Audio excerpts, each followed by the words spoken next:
Bismillahirrahmanirrahim. Assalamualaikum warahmatullahi wabarakatuh. Anak-anakku sekalian, alhamdulillah kita sekarang bisa berjumpa kembali pada pertemuan selanjutnya, yaitu pertemuan kedua pada mata pelajaran IPS kelas 8 bab 1. Untuk ini, pertemuan kali ini kita akan membahas tentang interaksi antar negara-negara ASEAN. Baik anak-anakku sekalian, sebelum kita mulai pembelajaran, alangkah baiknya kita berdoa dulu menurut agama dan kepercayaan masing-masing. Nah, kalau sudah berdoa, silakan siapkan alat tulisnya untuk kalian mencatat materi-materi atau poin-poin yang pentingnya. Nah, untuk pertemuan kali ini kita akan membahas materi yaitu tentang interaksi antar negara-negara ASEAN. Bapak mengharapkan pada pembelajaran kali ini, Bapak mengharapkan kalian mampu mengetahui faktor pendorong dan penghambat kerjasama negara-negara yang berada di kawasan ASEAN. Ya, anak-anakku sekalian, mari kita simak materi kali ini. Apa tujuan negara-negara di kawasan ASEAN melakukan kerjasama? Pasti ada tujuannya. Tujuannya yaitu menjalin hubungan antar dua negara atau lebih dengan tujuan mencapai suatu kesepakatan yang menguntungkan.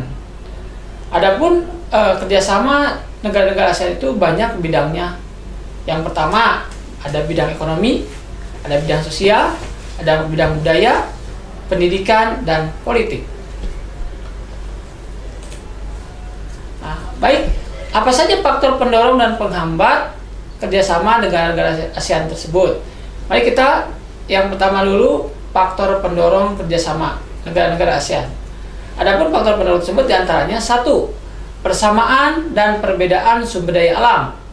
Yang kedua, persamaan dan perbedaan wilayah. Dan yang ketiga, perbedaan perkembangan teknologi. Keempat, persamaan dan perbedaan budaya. Itu faktor pendorong. Lantas apa faktor penghambat kerjasama negara-negara di kawasan ASEAN? 1. Terjadinya bencana alam. Yang kedua, ideologi negara. Yang ketiga, kebijakan politik. Yang keempat, perbedaan kepentingan. Dan yang kelima, perbedaan mata uang.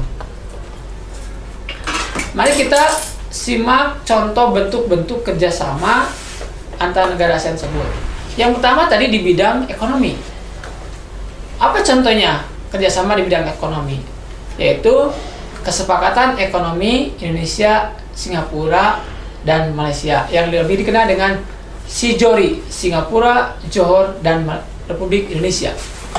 Itu salah satu contoh kerjasama di bidang ekonomi di tiga negara. Bahkan dengan negara-negara yang lain juga Indonesia menjalin kerjasama tersebut, seperti dengan Thailand, Filipina, Singapura, dan lain sebagainya. Yang kedua, kerjasama di bidang sosial budaya, yaitu penyelenggaraan festival budaya antar bangsa. Contoh Indonesia dengan Malaysia. Kemudian yang selanjutnya, yaitu di bidang pendidikan. Di bidang pendidikan, biasanya Indonesia menjadi kerjasama dengan negara-negara tetangga, negara ASEAN, yaitu dengan pertukaran para pelajar. Pelajar Indonesia bisa mengenyam pendidikan di negara Singapura, Thailand, Malaysia, dan sebagainya. Atau sebaliknya, negara-negara Singapura, Malaysia bisa melakukan pendidikan di negara kita, yaitu Republik Indonesia. Kemudian yang keempat, ada di bidang politik, pertahanan, dan keamanan. Apa contohnya?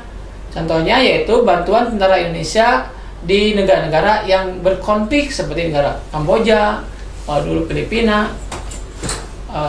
Selanjutnya yang kelima yaitu di bidang penanggulangan bencana alam. Nah, negara-negara yang ada di kawasan ASEAN banyak yang sering mengalami bencana alam, seperti Indonesia mengalami bencana alam yang dahsyat sekali, yaitu tsunami. Ya. Banyak negara-negara tetangga yang membantu pertolongan kepada warga negara Indonesia dalam bencana tersebut. Ataupun ya dari Indonesia juga membantu pertolongan kepada negara yang ditimpa bencana seperti ke Filipina, Malaysia, dan lain sebagainya. Anak-anakku sekalian, barusan kita sudah menjelaskan materi tentang faktor pendorong dan penghambat kerjasama antar negara ASEAN. Jangan lupa kalian catat materi-materi yang pentingnya untuk bekal kalian menghafal dan mengevaluasi di pertemuan selanjutnya. Tapi sebelum Bapak tutup, pertemuan ini ada latihan yang harus kalian kerjakan, yaitu biar kalian lebih pintar lagi, yaitu uji kompetensi pertemuan kedua. Apa tugasnya? Latihannya apa?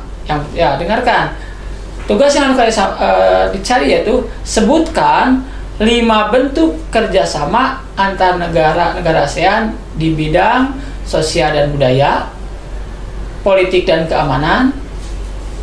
Yang ketiga yaitu bidang pendidikan. Semoga materi barusan bisa bermanfaat bagi kalian semua. Jangan lupa terus semangat belajarnya. Terima kasih atas segala perhatiannya. Wassalamualaikum warahmatullahi wabarakatuh.